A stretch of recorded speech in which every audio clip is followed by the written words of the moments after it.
Hey guys, and welcome back to my channel. Thank you so much for joining me for another video. Today I'm going to be talking about some of my favourite books that I've read so far this year in 2019, because I've been doing the book a week challenge and I've been terrible at making sure that I'm keeping up with updating you guys, and I don't think I've done a video on this in several months. So I thought I would share with you the 5 favourite ones that I've read so far this year, and yeah, I guess let's just get straight into it. This might be a little bit of a long video, so grab a cup of tea. We're going to be sitting here, it's going to be chill, just having a cozy sit down and chit chat, because it's raining outside right now. It's grey in London and the autumn leaves are still beautiful, so it's a pretty cozy video, even though it's quite dark and gloomy here as well. Okay. The first book that has had such a massive impact for me and that I've really loved this year is The End of Loneliness by Benedict Wells. And I loved that book so much. I literally burst into tears at the end of the book, just because I didn't realise how much emotion it had sort of elicited from me, how invested I'd become in the story. And it's all about these 3 siblings who are orphaned as kids, and they end up going to this boarding school, and it's about their relationships and how they grow up and the people that they become and their relationships to each other and to kind of significant other people in their lives. But it's particularly about these 3, and the youngest child, he's the protagonist, and it kind of is about the story with him, his relationship to his siblings, his relationship to his best friend from school, and how that relationship manifests itself as they grow older and become adults. And he's this kind of struggling writer, and it's just this heartbreaking, beautiful, intense novel. And every time he feels something, you deeply feel something too. Every time his siblings feel something, you really feel that joy and that pain and that love, and what it must be like growing up without parents and being forced into this environment at a boarding school when you're so young, and dealing with the kind of grief of losing your parents and kind of losing a bit of your childhood and having to grow up much quicker and becoming a little bit estranged from your siblings, and how you find your way back to each other as you get older. I don't know what it was about this book. I just absolutely loved it, and it felt incredibly vivid the way they described the kind of landscapes of the places that they were, and you felt like you could be there as well. And there were so many amazing kind of city backdrops and natural backdrops, and guys, I cannot recommend it enough. It's just such a beautiful novel. I loved it. I would highly recommend it, and that's why that was first on my favourites list. If you've read it, please let me know as well in the comments below. So the first one, which is actually the second one, which is actually the first book that I read this year, is called Fast Food Nation by Eric Schlosser. I'll put all of these in the description. But I really loved this book because I learned so much. I didn't know anything about how the fast food industry in the US had even started or begun. I didn't know anything about the implications on different industries, the human impact, what it would be like in several different ways. So the people who actually farm all of the ingredients, the people who work in slaughterhouses, the people who work in their actual shops, how fast food chains became franchised, and how that is how they became global, I think. There are so... Oh, I actually have it here. It is this one. I don't know if you've read it, but my sister actually bought this for me for last Christmas. It's a secondhand book, because she kept telling me about how amazing this book was, and I have talked about it this year, but so on the back it says, "Do you really know what you're eating when you tuck into that juicy burger? Ugh. Britain eats more fast food than any other country in Europe, but it looks good, tastes good, and it's cheap. But the real cost never appears on the menu. Eric Schlosser's I'm sorry, I'm butchering that name. Explosive bestseller, by turns funny and terrifying, tells the story of our love affair with fast food. He visits the lab that recreates the smell of strawberries, examines the safety records of abattoirs, reveals why the fries taste so good and what really lurks behind the sesame buns, and shows how fast food is transforming not only our diets, but our world. Honestly, this was heartbreaking. Let me see if I can find a section that is particularly troubling. Okay, so I want to just read you a little bit that is when they're talking about abattoirs and what it's like to work in an abattoir and the meat that's produced, etc. And it says, "We have been informed that carcasses in your plant are occasionally being delayed for extended periods of time on the USDA outrail for final disposition, up to 6 hours." The IBP memo began. It was sent by the company's vice president for quality control and food safety to the plant manager at the Lexington, Nebraska slaughterhouse. It warned that the longer a carcass remains on the out trail, the harder it is to clean. With every passing minute, bacteria grows more firmly attached and difficult to kill. This delayed carcass disposition, the memo emphasized, is of concern and is the cause for extraordinary actions regarding such affected carcasses. When carcasses sat for half an hour on the outrail, supervisors were instructed to find the cause for the delay. When carcasses sat for an hour, supervisors were told to spray the meat with a special acid wash. Carcasses that sat for longer than 2 hours that were at highest risk for bacterial contamination were not to be destroyed or sent to rendering or set aside for processing into pre-cooked meats. Such carcasses, IBP's top food safety executive advised, are to be designated for outside carcass sale. The dirtiest meat was to be shipped out and sold for public consumption, but not with an IBP label on it. So what it's basically saying is they have safety standards where a carcass can only sit for a certain amount of time, otherwise of course it starts to get bacteria and stuff from all the kind of washing from other carcasses and all the excrement and everything that kind of comes out when you kill an animal. And lots of these companies would, because there would be various different processes where things would slow down, machines would break, human error, etc. Some of these carcasses would be sitting for up to an hour, and obviously these meats were much harder to actually clean, and so they would ship them off and sell them to other places to sell, but without their label on, so you can't actually trace back to where that meat has actually come from and been slaughtered and been prepared. And that's just one of the very small segments of this book that is quite horrifying.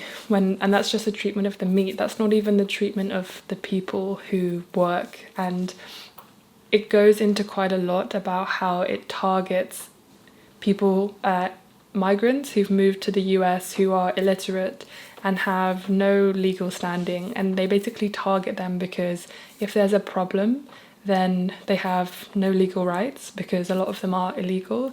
They don't have any literacy to be able to look over their contracts. Usually they don't even have contracts.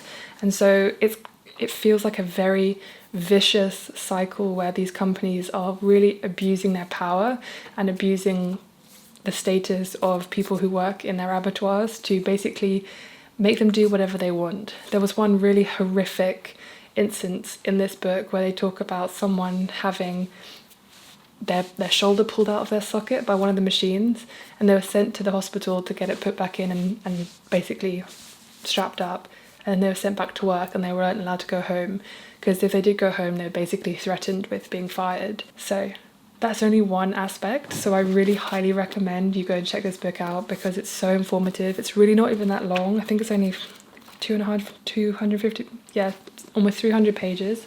Really easy read, not boring.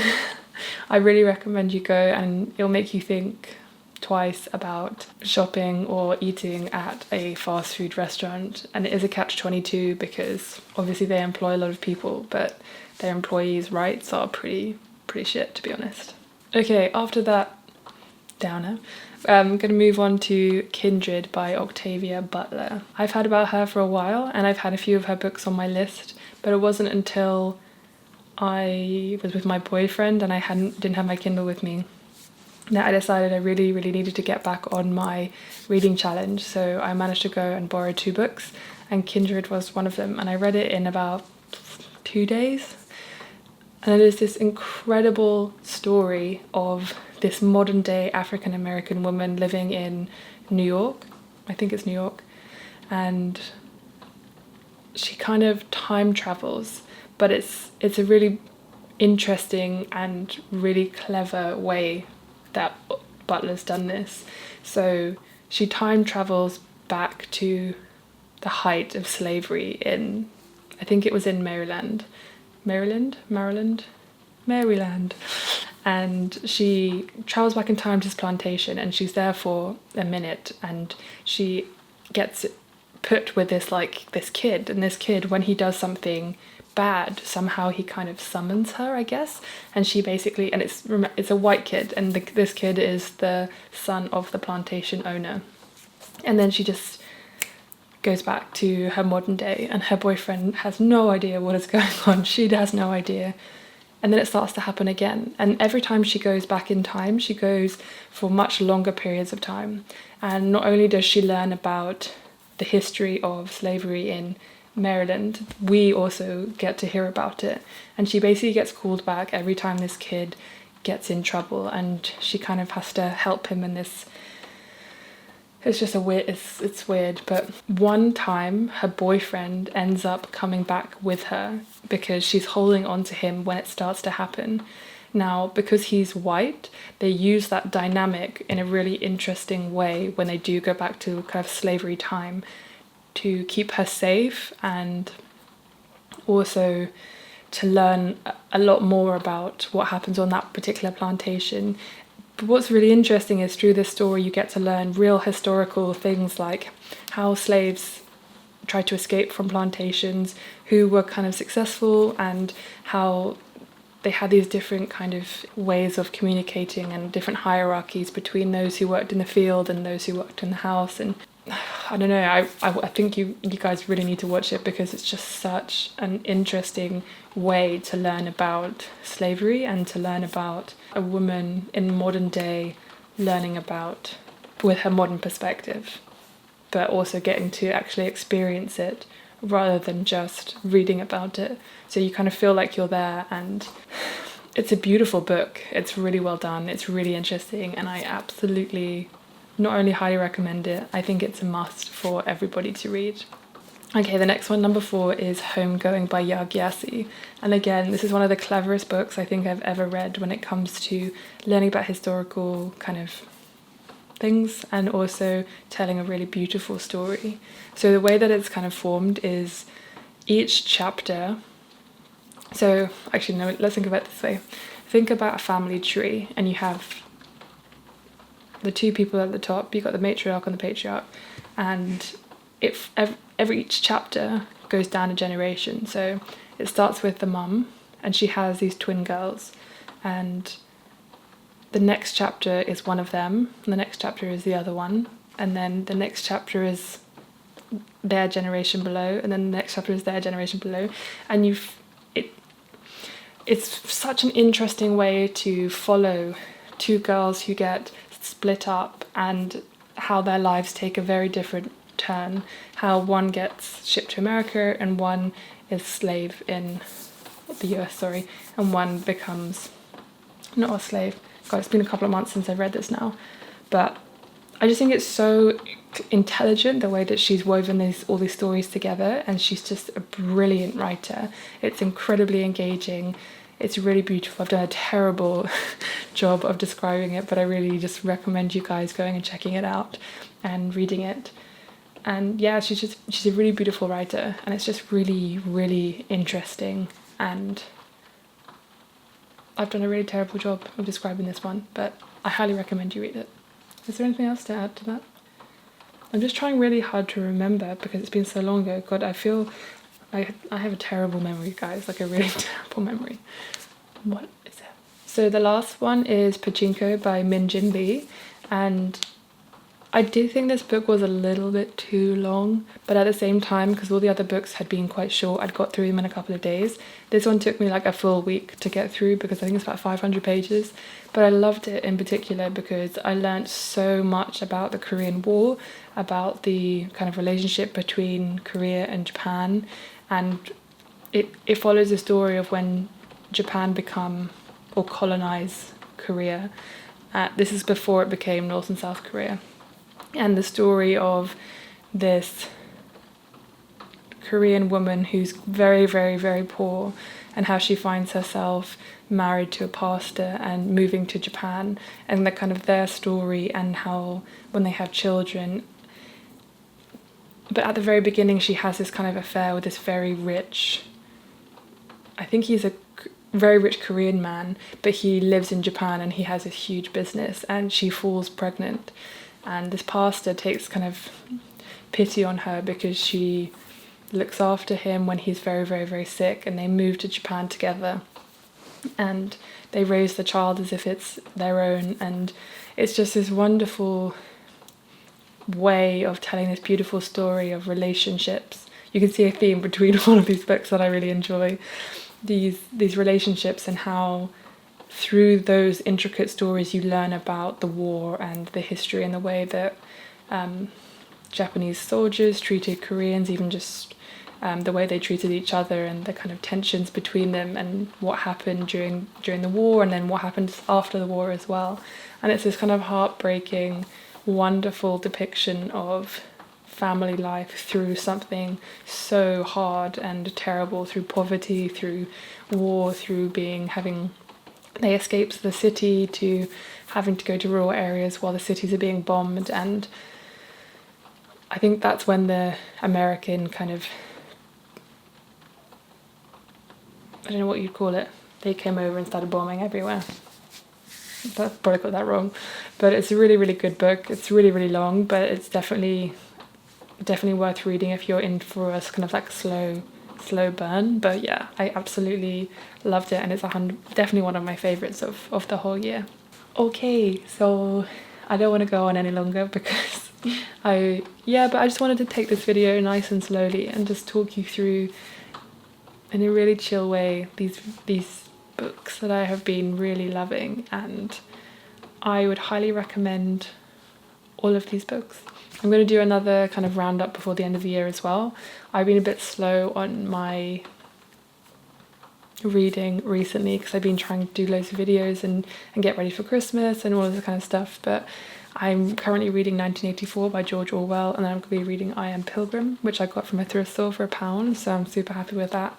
But yeah, I would love to hear about what your kind of favourite books are, what you've been reading, anything you recommend as well. And yeah, thank you so much for watching. I hope you enjoyed this slightly chiller video, slightly longer, not really planned. I just wanted to talk about these books, and have a wonderful rest of your day. Thank you so much for watching. Bye.